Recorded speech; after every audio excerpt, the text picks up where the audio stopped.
Թուրքիայի պաշտոնյաների սիրելի գործընկերը Հայաստանում Ռուբեն Ռուբինյանը, ով տպավորությունը, որ ուղղակի համատեղության կարգով աշխատում է Հայաստանում որպես ազգային ժողովի փոխնախագահ, դե գիտեք, նա հայ-թուրքական, այսպես կոչված հաշտության առաջամարտիկներից է, նաև բանակցող կողմը հատուկ կարծես դեսպան լինի, կամահարանքով, արհամարանքով, պետական պաշտոնյային ոչ վահել պահվածքով, անդրադարձել է թրիփի վերաբերյալ ընդդիմախոսությանը քննադատություններին, որին նաև մենք էինք անդրադարձել, օրինակ թե ինչու է Հայաստանի մասնաբաժինային ծրագրում 26%, որ անտեղ կան պետական ինքնիշխանության հետ կապված մտահոգություններ, նա գրագիտության դասեր է տալիս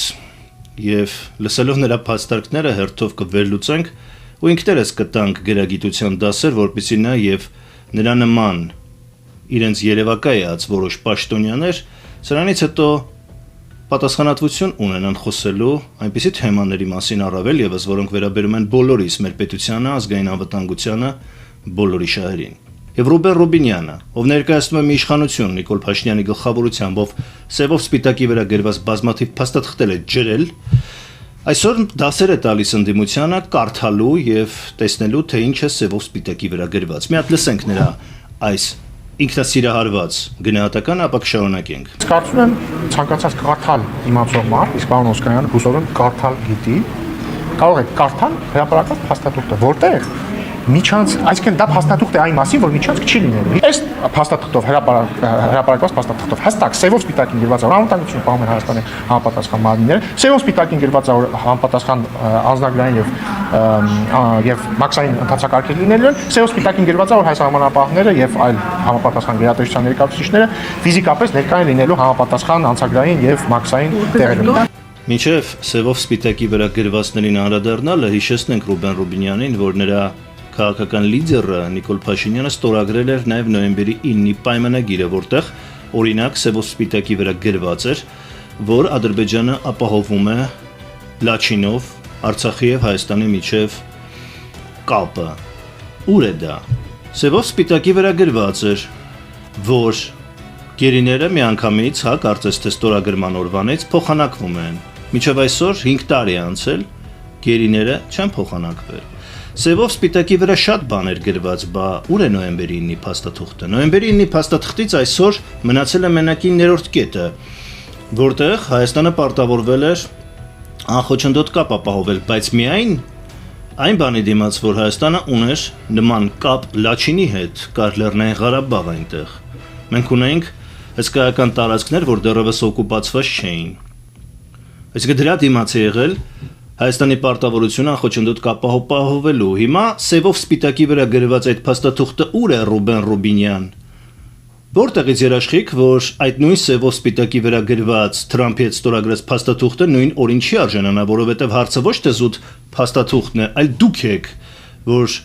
հրաժարվում եք ձեր ստորագրած փաստաթղթերից եւ միայն կատարում եք Ադրբեջանի պահանջներն ու ցանկությունները, որի մասին օրերս ձեր սիրելի գործընկեր Հական Ֆիդանը ասաց, որ փաստորեն Թրամփի հետ ստորագրած այս Թրիփոլիովին Ադրբեջանի ցանկացածն է եւ նրան տվեց մեկ անուն՝ Զանգեզուրի միջանցք։ Բա ինչու Ֆիդանին չեք արձագանքում, որ դա միջանցք չէ։ Բայց անգամ եթե միջանցք չէ,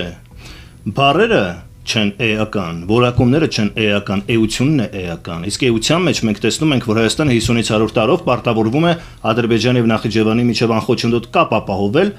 եւ այդ առևտրից ամերիկյան ներդրումներից ունենալու ընդամենը 26% փայաբաժին, բայց պարտավորությունը հավերժացվում է։ Իսկ այդ 26% փայաբաժինի վերաբերյալ տեսնենք, թե ինչ է ասում այս խելացի դիվանագետը։ Հաջորդը, երբ որ ասում է ինչի 50,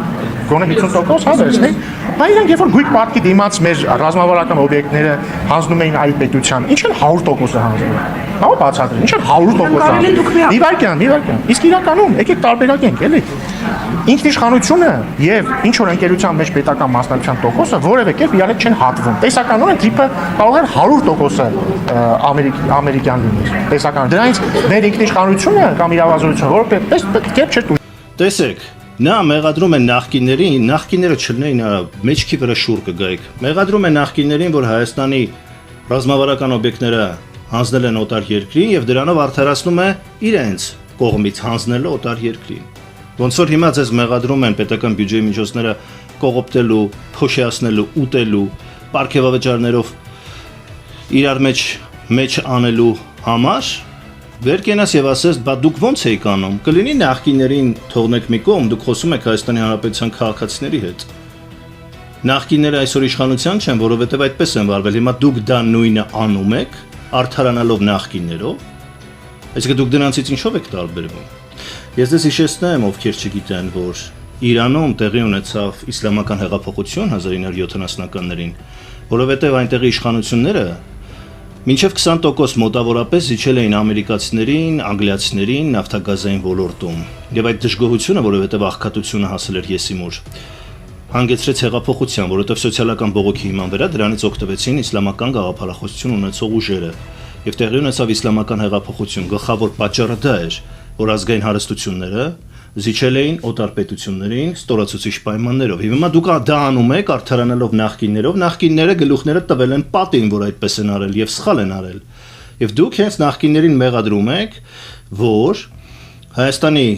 ռազմավարական օբյեկտները զիջել են 100%-ով օտար երկրին։ Փաստորեն ընդունում եք, որ դուք էլ նույնն եք անում։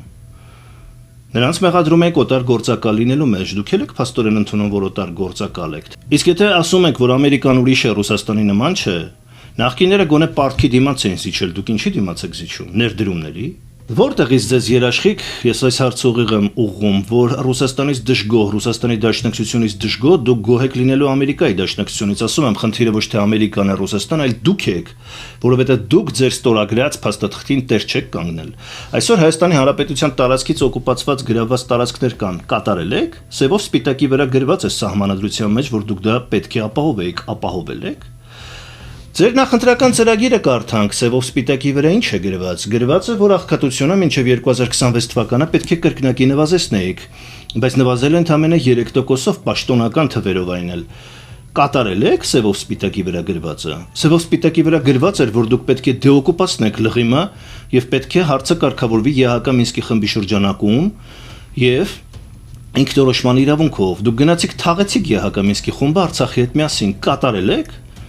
Արցախը թողնենք մի կողմ, շատ եք հոգնում ռազմահայրենասիրական բաներից, որ ասում են գրգռվում, հունից դուրս եք գալիս։ Խոսենք կոնկրետ խոստումներով, դուք ինչ եք խոստացել։ Դուք խոստացել եք կոպեկ թալանը հետ բերել եւ վերադարձնել ժողովրդին տիրոջը, բայց դուք ձեզ 11 միլիոն, 9 միլիոն եւ 7 միլիոն պարգևավճարներ եք բաժանում, որ հանկարծ կոռուպցիայի մեջ չներգրավեք, չնայած Անիֆի դեպքով եւ բազմաթիվ օրինակներով դուք մեղադրվում եք հենց կոռուպցիայի մեջ եւ նախկիններից ավելի վատ սխեմաներով, որոնց պատասխանը մինչև այսօր դատական կարգով տրված չէ։ Անիֆի վերաբերյալ ոչինչ չեք պարզաբանել, միայն ափսոսացել եք։ Դա է ձեր արդարադատությունը։ Հետևաբար, մեղադրելուց գրագիտության դասեր տալուց առաջ կարդացեք ձեր նախընտրական ծրագրում ինչ եք խոստացել։ Նիկոլ Փաշինյանին չէր հայտարարում 2050-ին 5 միլիոն բնակչություն, 5 միլիոն բնակչության ռեսուրս կա այսօր, երբ արտագաղթը շարունակվում է։ Սևով սպիտակի վրա ձեր խոստումները կատարել եք, նոյեմբերի 9 պայմանագիր չէր, անկախության հռչակագիրը, մեր պետականության հիմնադրման հռչակագիրը, երրորդ հանրապետության։ Դա եք ուզում ոչնչացնել, որովհետև այնտեղ սևով սպիտակի վրա գրված է, որ Լղիմը միավորված է Հայաստանին։ Որպեսզի Ալիևը իրեն լավ զգա, որպեսզի ձեր թուրք սիրելի գործընկերները իրենց լավ զգան։ Եվ դուք մեզ համոզում եք, որ սևով սպիտակի վրա ինչ-որ բան է գրված, դուք դա անելու եք, դուք անելու եք միայն այն, ինչ Ամերիկային է ձեռնտու լինելու, Ադրբեջանին եւ Թուրքիային, հայկական մասը դուք հաճույքով վաճառում եք, զոհաբերում եք, եւ դրանից հետո դուք վեր եք կացել գրագիտության դասեր եք տալիս, ճանաչեք ձեր տեղը եւ իմացեք, որ նախկիններով այդ փրկողակը այս անգամ չի աշխատելու, դուք էլ նախկիններն էլ։